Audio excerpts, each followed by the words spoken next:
Federico Gutiérrez, ¿usted cómo justifica los cientos de millones de pesos que se perdieron en la construcción del corredor verde de la avenida Oriental en la ciudad de Medellín, justo cuando usted fue alcalde?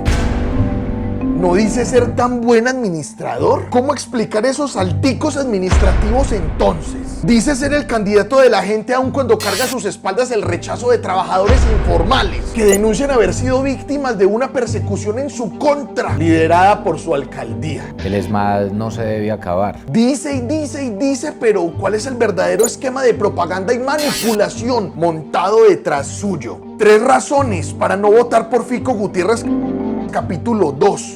Número 3. Una persecución en contra de los trabajadores informales. Hay reactivación económica. Mucho cuidado con lo que va a decir aquí una persona que entrevistamos en el centro de Medellín. En la alcaldía de Federico Gutiérrez hubo mucha persecución para nosotros los vendedores ambulantes. En el caso tal de que venía espacio público, nos quitaban los carros hasta llegar a un acuerdo donde todos nos rebelamos y nos dijeron que nos iban a dar unos módulos, los cuales no fue así. Éramos por ahí 500 personas más o menos, entre vendedoras de tinto y vendedoras de cerveza y gaseosa. Dice esta vendedora informal que Federico Gutiérrez les prometió módulos a los trabajadores informales del sector de Parque Berrío en el centro de Medellín. Luego de que, claro, ellos manifestaran una insatisfacción y al final llegaran a un acuerdo. Pero miren en lo que terminó ese acuerdo. Fue una rifa, de esas 500 personas hubieron 25 módulos, o sea 25 personas que las pusieron en módulo. De resto, otras personas que no quedamos, que seguimos aquí, entre ellas mi mamá, que es una de las más antiguas en el Parque Berrío, que lleva casi 38 años, 37 en el parque, que medio parque la conoce, sabe que sí. Por mi parte yo no doy el voto para Federico, por mi parte no, o sea, yo creo que debemos de mirar más allá de nuestras narices. A 500 personas les hizo una promesa y al final solamente se vieron beneficiadas 25 y eso que gracias a una rifa. La cuestión aquí es que el gobierno de Federico Gutiérrez, bajo un lema de recuperación del centro de Medellín, perjudicó a varios trabajadores informales en su alcaldía, según ellos mismos denuncian, e incluso afirman que hubo una persecución no solo por el incumplimiento, sino por las medidas que tomó alrededor de este tipo de trabajo. ¿Qué pasaría si llegara a ser presidente entonces? Y la verdad, mirando los resultados de ese lema, recuperación del centro, pocón, porque no solo sucede que muchas personas no se sentían seguras en la ciudad a causa de la delincuencia, especialmente en el centro, como todavía ocurre hoy, sino que la desorganización que produjeron algunas obras, como lo vamos a ver en el punto 1 de este video, llevó a la gente a preguntarse qué está pasando aquí. Pero por muy paradójico que suene, hay trabajadores informales del sector con los que hablamos y nos dijeron que aunque aceptaban que había existido dicho incumplimiento de Federico Gutiérrez en la alcaldía, ellos de todas formas iban a votar por él. Y eso nos lleva entonces a nuestro punto número 2 de este capítulo, porque son muchas razones las que despiertan la intención de voto en las personas, pero hay algunas más evidentes que otras, entonces vamos a ver. Número 2. Demagogia y propaganda descarada.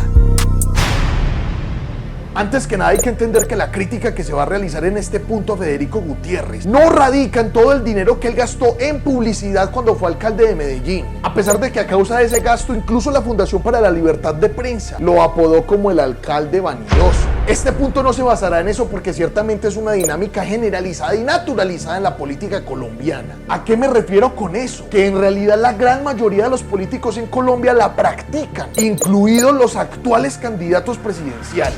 Y es el hecho de invertir sobremanera en publicidad para aumentar la popularidad de sus programas políticos, aún sabiendo que ese dinero ya invertido hubiera podido servir muchísimo en otras áreas que sí son necesarias y sí llevan beneficios directamente a las personas, a diferencia de la publicidad que no lo hace. Por lo tanto, y ojo con eso, hay que exigir a todos los candidatos que no continúen manteniendo en el tiempo esa práctica.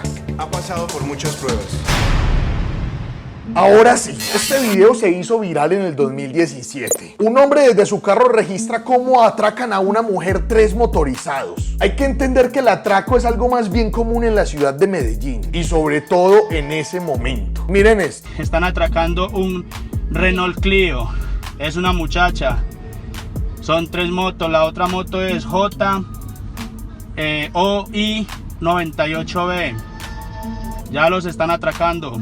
Central están cometiendo el hurto ya, la placa. Cuando este video explotó en redes sociales, Federico Gutiérrez movió cielo y tierra para recuperar lo que estos delincuentes se habían robado y para que los metieran a la cárcel. Muchas personas matadas con el actuar detectivesco del alcalde dijeron que sí, que es que era el mejor. Pero se les olvidó una cosa pequeñitica. Hubo casi 50.000 personas a las que se les robó el celular en Medellín, solamente en lo corrido de enero hasta agosto de ese año 2017. ¿A cuántas de esas personas víctimas de robo de celular cree que les favoreció lo que Federico Gutiérrez hizo específicamente con este caso? Es así como funciona la demagogia, que pretenden causar un cambio rotundo en la percepción que el público tiene hacia su entorno, hasta el punto de querer instaurar un sesgo unánime de los hechos, diciendo, por ejemplo, es que el alcalde está trabajando por la ciudad. Y la verdad es que solo trabajó para aprovecharse de la viralidad de un caso en específico. Para entonces en Medellín se robaba un celular cada 102 minutos. Y ejemplos así hay varios, como otros atracos, o como una gresca que hubo en un colegio público en el Poblado. Y todo eso lo aprovechaba en su programa de televisión en Telemedellín. En últimas, Federico Gutiérrez en su alcaldía cogió casos particulares, que personas habían tenido la oportunidad de registrar en videos y hacerlos muy virales en redes sociales. Y lo que hizo con ellos fue solucionar esos casos en específico, para darse pantalla y decir que estaba trabajando por la ciudad, mientras que las problemáticas a las que esos casos obedecían se dejaban intactas. Cuente con nuestro respaldo. Y es que las administraciones no deben enfocarse únicamente en los problemas particulares por su baja repercusión en el público. Es decir, de nada sirve acabar con el conflicto social de una familia si hay otras 20.000 familias que tienen la misma vicisitud y no se vieron beneficiadas en nada con relación al esfuerzo realizado por las administraciones. El trabajo de la administración en este caso es crear alternativas estratégicas que ayuden a solventar el problema general de las 20.000 y no usar todo el poder jurídico, económico y gubernamental para ayudar a una sola, sabiendo que eso no va a repercutir en lo más mínimo en las 19.999 familias restantes. Número 1. Cientos de millones perdidos en el corredor verde de la Oriental.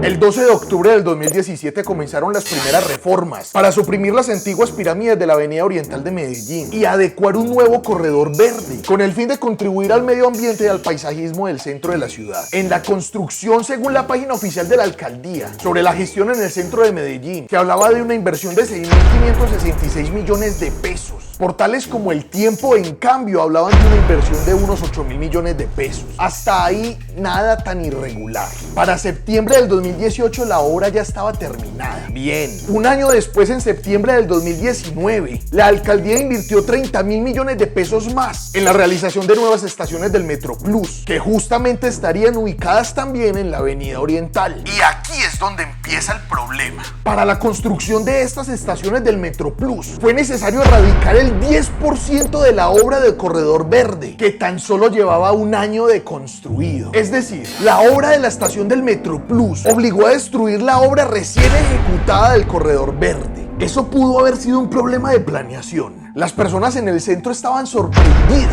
debido a que estaban destruyendo la construcción y extrayendo partes del corredor verde, aún sabiendo que había sido plantado no hacía menos de un año y que además fueron costeadas en miles de millones de pesos. El malestar ciudadano por lo que estaba pasando llegó hasta el consejo y la administración de Federico justificó que las obras de las estaciones del Metro Plus ya habían sido tenidas en cuenta en el plan de desarrollo, incluso antes de haber construido el corredor verde. Por lo que con esa justificación la cosa empeoró aún más, porque Federico allí estaba afirmando que al construir el corredor verde de la forma como lo construyeron, sabía de antemano que se iba a perder el 10% de esa obra. Esto en términos monetarios del patrimonio de la ciudad, y de acuerdo con los datos oficiales, estaría significando unos 656 millones de pesos. ¿Qué fue eso tan raro? Eso hablando de las cifras oficiales dadas por la alcaldía. Ojo, si nos guiamos por las cifras dadas por El Tiempo, estaríamos hablando de unos 800 millones de pesos perdidos.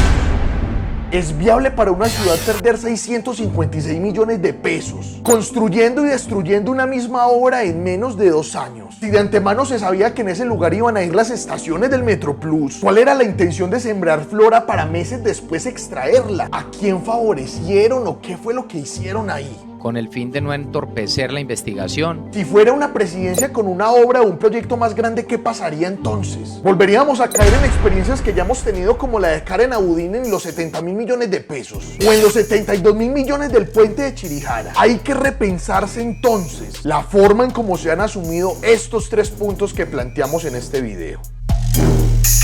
Gracias por ver este video y no olvides mirar también el capítulo número 1. Recuerde que la información que aquí se dice no es para que usted se la crea, sino para que usted la cuestione, la contradiga, la contraste, para que usted mismo busque y se dé cuenta de la realidad del país y en este caso de la realidad de los candidatos a la presidencia.